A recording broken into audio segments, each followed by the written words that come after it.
welcome to my channel, Random Andy's channel. It's a pleasure that you're here. If you are new here, welcome. And if you are a returning subscriber, I appreciate you as well. Welcome to my video of what I watched in December of 2020 for the first time. If you missed November's vid of what I first saw of that month, you can either check up above or below down in the description, or you can check out the channel's videos and just go rummage through there to see other videos, or you can just check in the description below.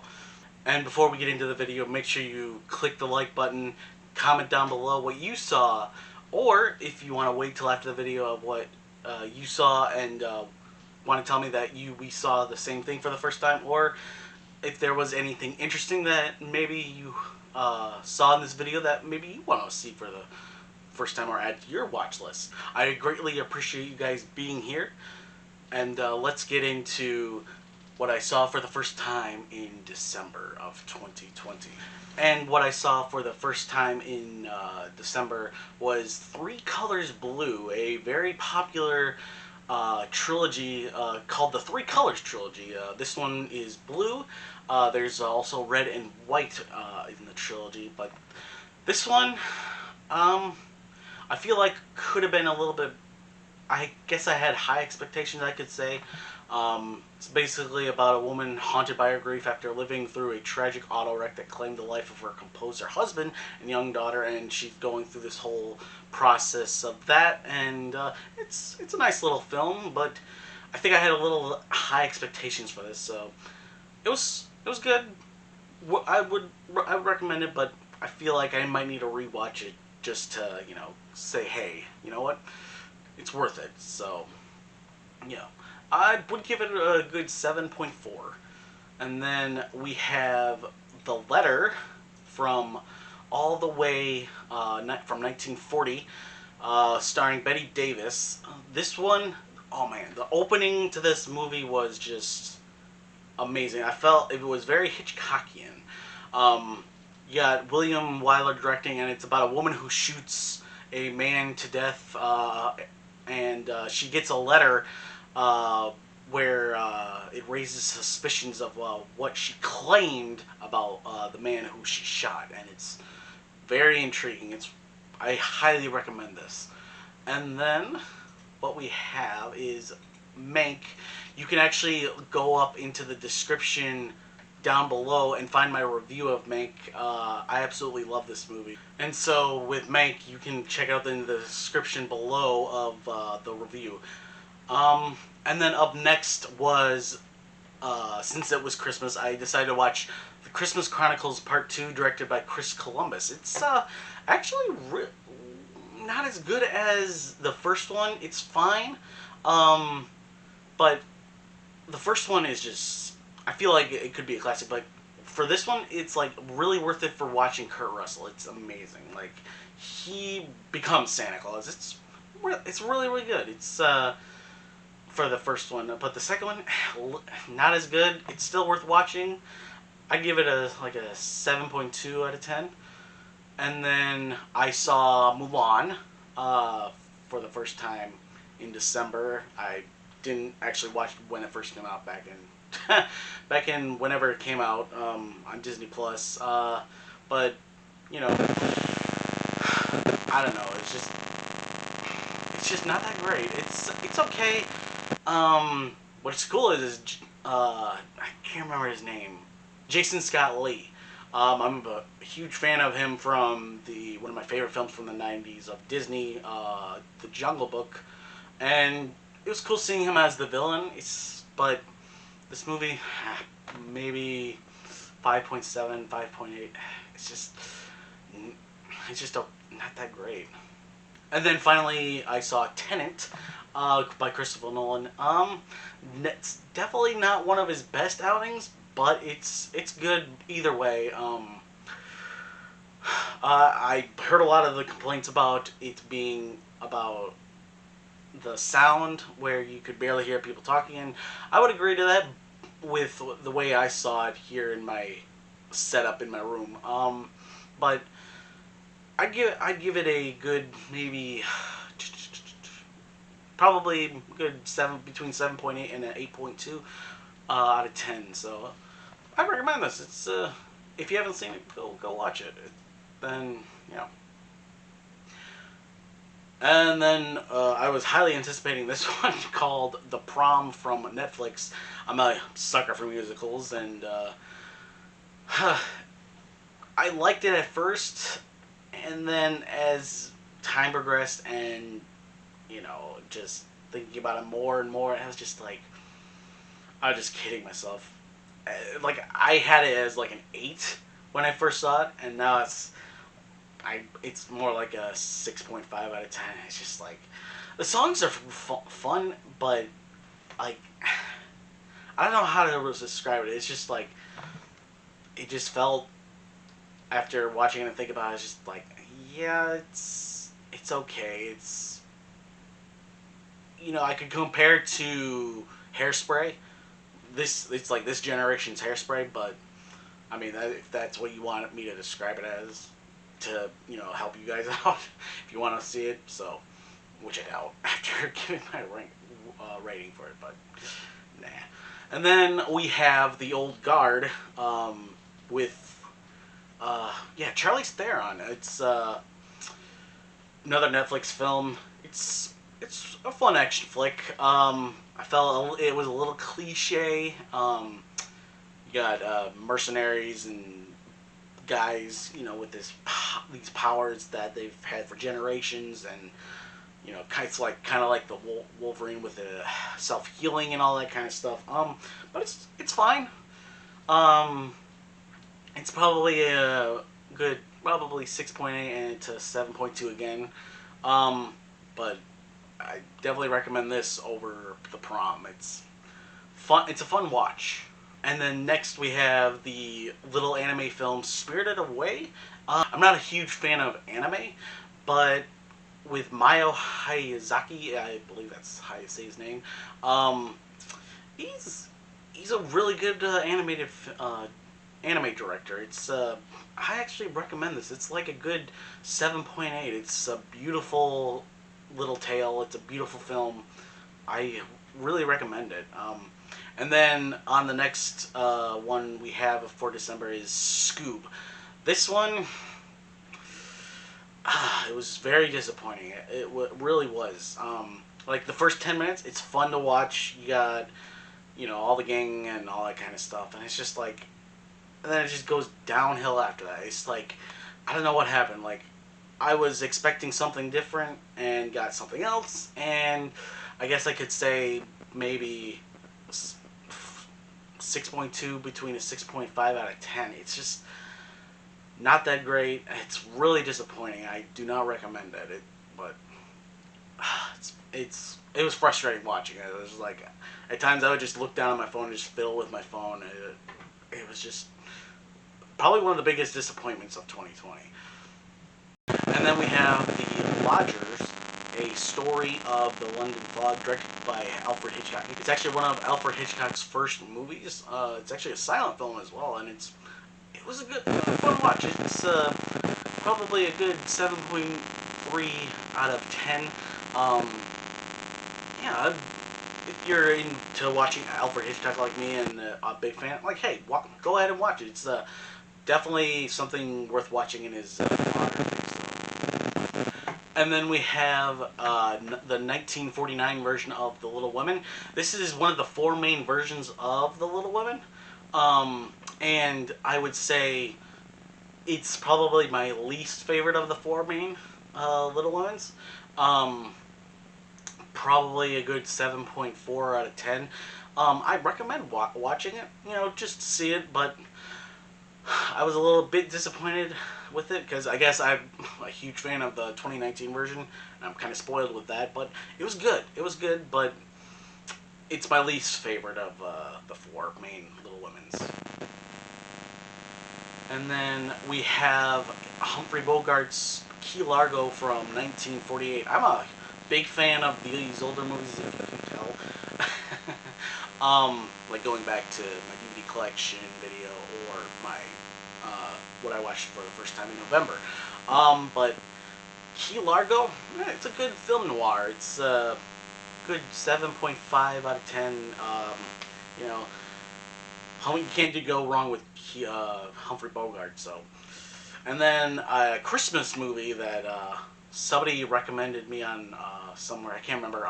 But with Nicolas Cage, called The Family Man. It's a really fun kind of, It's a Wonderful Life type story. But with Nicolas Cage, so like, what can go wrong with Nicolas Cage? So yeah, I recommend this. It's good another 7.5 out of 10. It's a fun little film. And then we have Palm Springs from last year, 2020. This is actually a really good Groundhog Day type story. But the really cool thing about this film with the Groundhog Day is the fact that you get about a middle of it's about the middle. The cool thing about this movie, with it being a Groundhog type story, is that it doesn't start off with what you would think. It actually comes into the middle of the person in the middle of the Groundhog Day type story. It's really interesting, and I love that how they did that and made it original. I highly recommend it. It's probably a good 8 out of 10. Yeah. And then Borat, the second one. I didn't watch this when it first came out, but it took me a little while to get to it because it's like I'm not a fan of the first one. It's okay. I mean, it's funny sometimes, but with the second one, I enjoyed this one, but it's basically on par with the first one in my opinion. So, yeah, like a 5.8 out of 10. It's funny at times, but then yeah, just me. My opinion. I don't have the right opinion, but it's just my opinion. I mean, you might have liked it. I didn't. And then we have Netflix's Rebecca with Lily James and Armie Hammer, I believe his name is. This is a remake of Alfred Hitchcock's 1950s film Rebecca. I'm a bigger fan of the original. This one was just a bit dragged a bit for me. It was just a bit middle of the road type remake. Just like, it was very disappointing. I was highly anticipating this because it's like, hey, it's a remake. Let's see how it goes. But yeah, probably a 5.2 out of 10. It's just. And then we have Ma Rainey's Black Bottom. Oh my word, guys! Another Netflix film, and it's excellent. Chadwick Boseman, his final performance. I have a feeling he's gonna win, get nominated, and win the Oscar for Best Actor.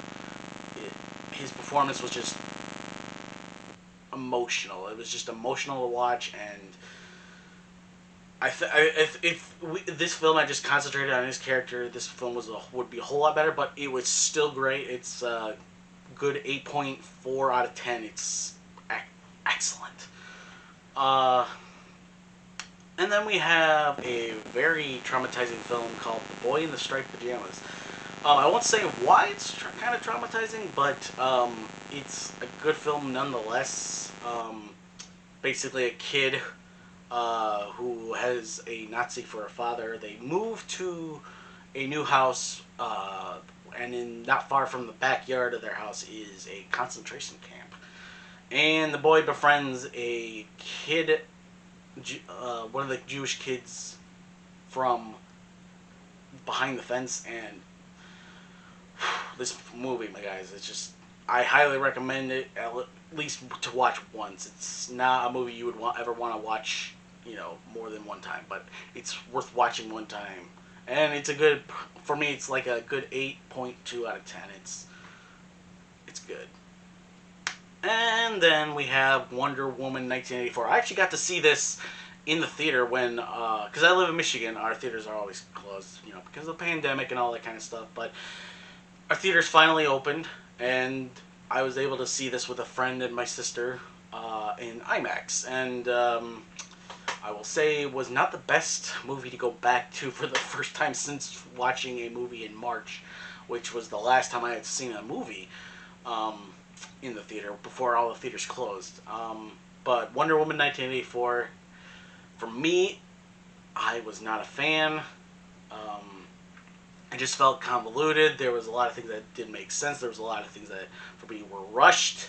Um, but I'm hearing a lot of people say that when they go back and see it again, watching it twice, they understand it a little bit more, and it's better the second time around. So maybe for me, that'll be the thing that goes. But right for now, this is my initial reaction. For me, it was just infuriating to watch because it was just felt so rushed and all that kind of stuff. But Wonder Woman 1984 is probably a 5.2 out of 10. I did not like this movie. And then the next film is Sold, brought to you by Pixar and Disney. And I absolutely love this movie. I mean, I watched it the night it came out, the morning after it came out, and then that same day in the evening. I watched it 3 times in a matter of 24 hours. Excellent film. It's probably my second favorite Pixar film out of them all, with Inside Out being number 1 and Soul being number 2.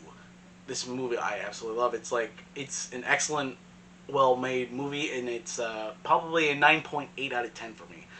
So good, guys. And then The Trial of Chicago 7. Was a little bit disappointed with this one. Aaron Sorkin was the writer and director. He usually writes the movies, but he directed this one, and this one felt like it could have been just written by him and gotten a different director. So, and I'm a huge fan of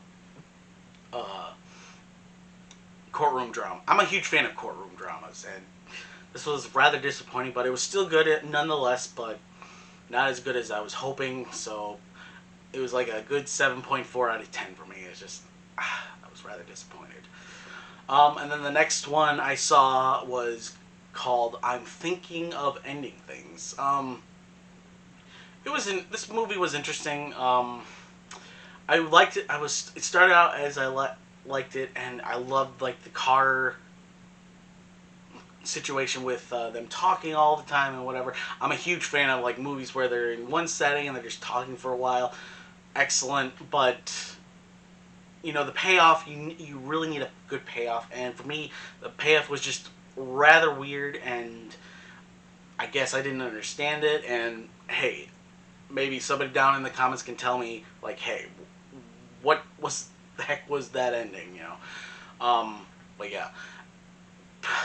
For me, it was like a 5.5 out of 10. It's really disappointing.